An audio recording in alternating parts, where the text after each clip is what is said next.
Well, hello, beautiful people. How we doing today? We are back at it once again, and we are getting into the final part of chapter 11 of Outwitting the Devil by Napoleon Hill. So I am so excited. This is all about learning through adversity. Real quickly, they were talking about failure and basically, how you can, it's all about perspective, right? And how failure is a part of growing and getting ultimately to where you're trying to lead to.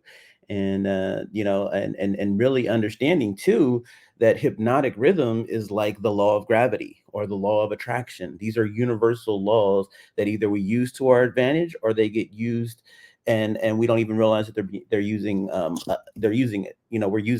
We're being used by them. There you go. That's what I was trying to say. So yeah, this is really exciting, and we're going to get into the final part of it of chapter 11, and then the next ones will be chapter 12, and then we'll be summarizing it all up. So I'm really excited. You guys, those who've stuck around to the end, and let's just continue this going. So give me 1 second while I get this set up. Here we go. Let's see, 1 second. I gotta put that back up here. There it is. Here we go. Okay. And then let's just go ahead and play. The law of hypnotic rhythm plays only the part of solidifying the factors which constitute human relationships, but it does not create those factors. Before we go further with the discussion of human relationships, I want you to get a clear understanding of the subconscious mind. The term subconscious mind represents a hypothetical physical organ which has no actual existence.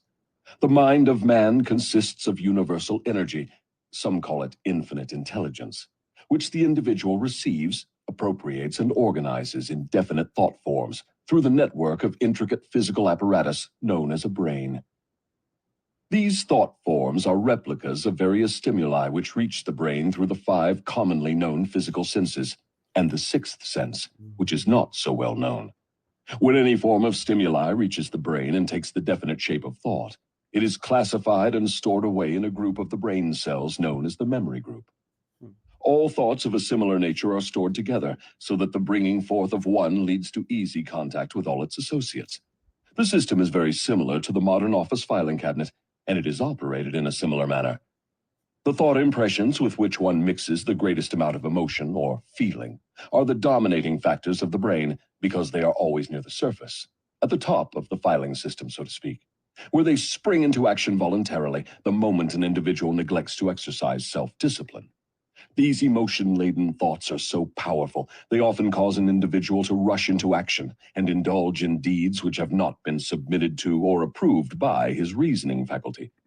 These emotional outbursts usually destroy harmony in all human relationships. The brain often brings together combinations of emotional feelings so powerful they completely set aside the control of the reasoning faculty.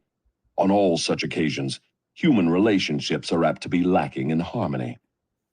Through the operation of the 6th sense, the brain of a human being may contact the filing cabinet of other brains and inspect at will whatever thought impressions are on file there. The condition under which one person may contact and inspect the filing cabinet of another person's brain is generally known as harmony.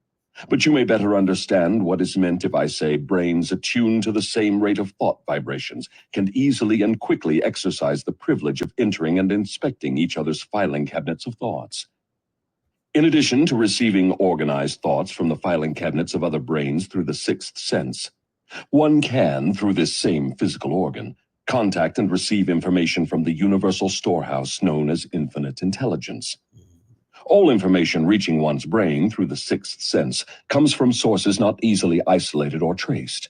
Therefore, this sort of information is generally believed to come from one's subconscious mind. The 6th sense is the organ of the brain through which one receives all information, all knowledge, all thought impressions which do not come through one or more of the 5 physical senses. Now that you understand how the mind operates, you will more easily understand how and why people come to grief through improper human relationships.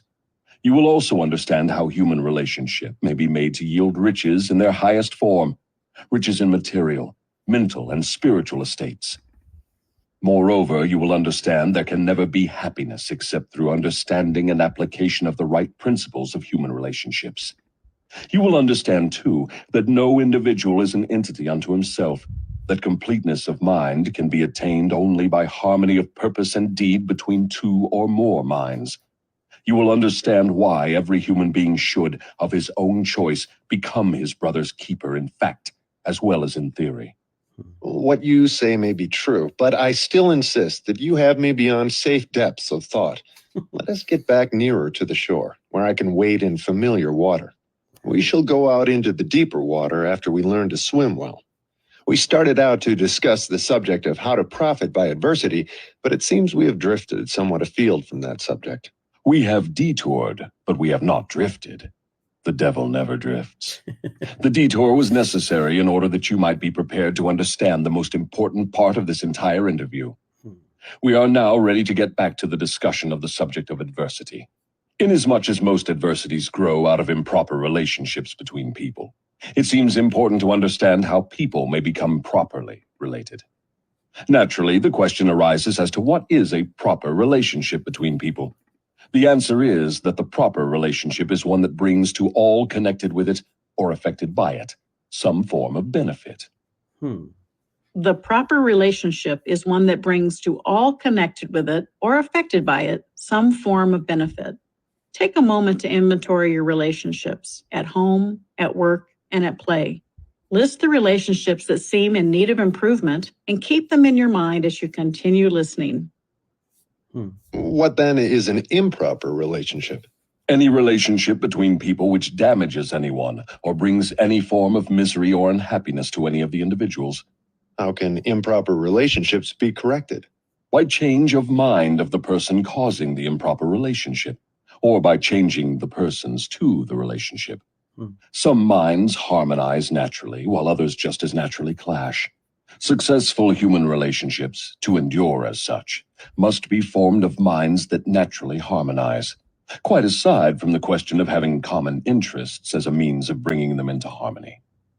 When you speak of business leaders who succeed because they know how to pick men, you might more correctly say they succeed because they know how to associate minds which harmonize naturally. Knowing how to pick people successfully for any definite purpose in life is based upon ability to recognize the types of people whose minds naturally harmonize. Remember Hill's definition of the mastermind: harmonious coordination of two or more minds working to a definite end. Right. Stay focused on adversity, if you will. If there are possible benefits to be found through adversity, name some of them. Adversity relieves people of vanity and egotism. It discourages selfishness by proving that no one can succeed without the cooperation of others.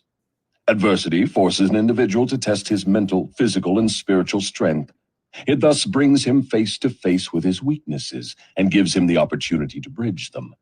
Adversity forces one to seek ways and means to definite ends by meditation and introspective thought. This often leads to the discovery and use of the sixth sense, through which one may communicate with infinite intelligence. Adversity forces one to recognize the need for intelligence not available except from sources outside of one's own mind. Adversity breaks old habits of thought and gives one an opportunity to form new habits. Therefore, it may serve to break the hold of hypnotic rhythm and change its operation from negative to positive ends. What is the greatest benefit one may receive through adversity? The greatest benefit of adversity is that it may, and generally does, force one to change one's thought habits, thus breaking and redirecting the force of hypnotic rhythm. In other words, failure always is a blessing when it forces one to acquire knowledge or to build habits that lead to the achievement of one's major purpose in life. Is that correct? Yes, and something more. Failure is a blessing when it forces one to depend less upon material forces and more upon spiritual forces. Many human beings discover their other selves, the forces which operate through the power of thought, only after some catastrophe deprives them of the full and free use of their physical bodies. When a man can no longer use his hands and his feet, he usually begins to use his brain. Thus he puts himself in the way of discovering the power of his own mind. The devil brings in the other self here, revealing how we can use our power of thought and our other selves to discover our true power and major purpose. What benefits may be derived from the loss of material things, money, for example? The loss of material things may teach many needed lessons. None greater, however, than the truth that man has control over nothing and has no assurance of the permanent use of anything except his own power of thought. I wonder if this is not the greatest benefit available through adversity. No. The greatest potential benefit of any circumstance, which causes one to make a fresh start, is that it provides an opportunity to break the grip of hypnotic rhythm and set up a new set of thought habits. New habits offer the only way out for people who fail. Most people who escape from the negative to the positive operation of the law of hypnotic rhythm do so only because of some form of adversity, which forces them to change their thought habits. Right. Isn't adversity apt to break one's self-reliance and cause one to give up hope? It has that effect on those whose willpower is weak through long-established habits of drifting. It has the opposite effect on those who have not been weakened through drifting. The non-drifter meets with temporary defeat and failure, but his reaction to all forms of adversity is positive. He fights instead of giving up, and usually wins. Yeah. Life gives no one immunity against adversity, but life gives to everyone the power of positive thought, which is sufficient to master all circumstances of adversity and convert them into benefits. The individual is left with the privilege of using or neglecting to use his prerogative right to think his way through all adversities. Every individual is forced either to use his thought power for the attainment of definite positive ends, or by neglect or design, use this power for the attainment of negative ends. There can be no compromise, no refusal to use the mind. The law of hypnotic rhythm forces every individual to give some degree of use, either negative or positive, to his mind. But it does not influence the individual as to which use he will make of his mind. Right. The non-drifter meets with temporary defeat and failure, but his reaction to all forms of adversity is positive. He fights instead of giving up and usually wins. Do you remember a time when you felt like giving up but didn't? My co-author and I expand this concept in our book, 3 Feet from Gold, with stories of perseverance and never giving up from over 35 of today's top leaders, non-drifters of our time. Yes. Am I to understand from what you say that every adversity is a blessing? No, I did not say that. I said there is the seed of an equivalent advantage in every adversity. I did not say there was the full-blown flower of advantage, just the seed. Usually the seed consists of some form of knowledge, some idea or plan, or some opportunity which would not have been available except through the change of thought habits forced by the adversity. Are those all the benefits available to human beings through failure? No. Failure is used by nature as a common language in which she chastises people when they neglect to adapt themselves to her laws. For example, the World War was man-made and destructive.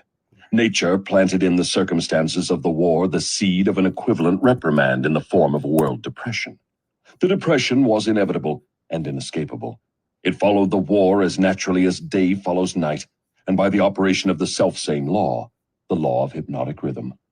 Am I to understand that the law of hypnotic rhythm is the same as that which Ralph Waldo Emerson called the law of compensation? The law of hypnotic rhythm is the law of compensation. It is the power with which nature balances negative and positive forces throughout the universes, in all forms of energy, in all forms of matter, and in all human relationships. Does the law of hypnotic rhythm operate quickly in all instances? For example, does this law immediately bless one with the benefits of positive application of thoughts, or curse one immediately with the results of negative thoughts? The law operates definitely, but not always swiftly. Both the benefits and the penalties incurred through the law by individuals may be harvested by others, either before or after their death. Observe how this law works by forcing upon one generation of people the effects of both the sins and the virtues of preceding generations. In the operation of all of nature's laws, the fourth dimension, time, is an inexorable factor. The length of time consumed by nature in the relation of effects to their causes depends in every instance on the circumstances at hand. Nature grows a pumpkin in 3 months. A good-sized oak tree requires 100 years. She converts a hen's egg into a chicken in 4 weeks. but she requires 9 months to convert the egg of a human being into an individual. Right. Life gives no one immunity against adversity, but life gives to everyone the power of positive thought, which is sufficient to master all circumstances of adversity and convert them into benefits. Has nature created the current economic turmoil to allow us once again to convert our own personal adversities into benefits? Okay. Well, this is all very interesting, very deep stuff. I think there's a lot to unpack here and uncover, and it really kind of ties into more about perspective, how you look at situations and whether or not they um, are positive or negative. And even then, that can be perceived in a different way. This is why I say there's really no right or wrong. There are just decisions not being made. The outcome comes later, and that's when you will determine whether or not it is quote unquote right or quote unquote it is wrong.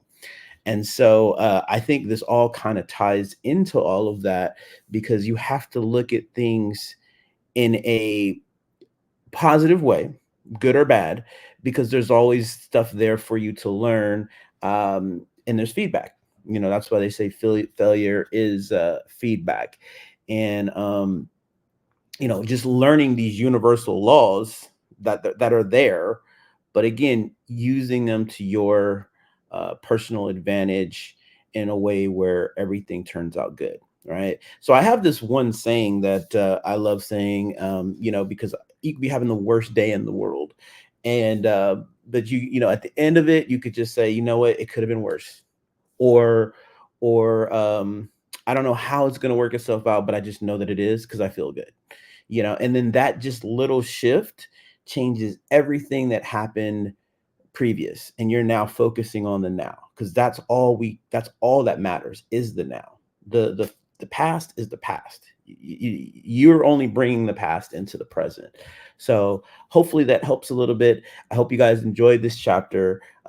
This was very informative. I would definitely take a couple of reads again to listen, because he's really breaking down some really deep stuff. But I tried to paraphrase it as best as I could. But it's a chapter that definitely takes a couple of times to read through and fully understand what he's talking about. And if you guys have any questions or suggestions or comments down below, leave those in the comment section. And if you haven't already, like and subscribe, hit the notification bell so you get all the notifications. And of course, pass this information on if there's somebody that's experiencing or has some questions in regards to this, because I think this is a great discussion, and we definitely want to continue to grow this channel. So until next time, you guys make it a great day. Take care.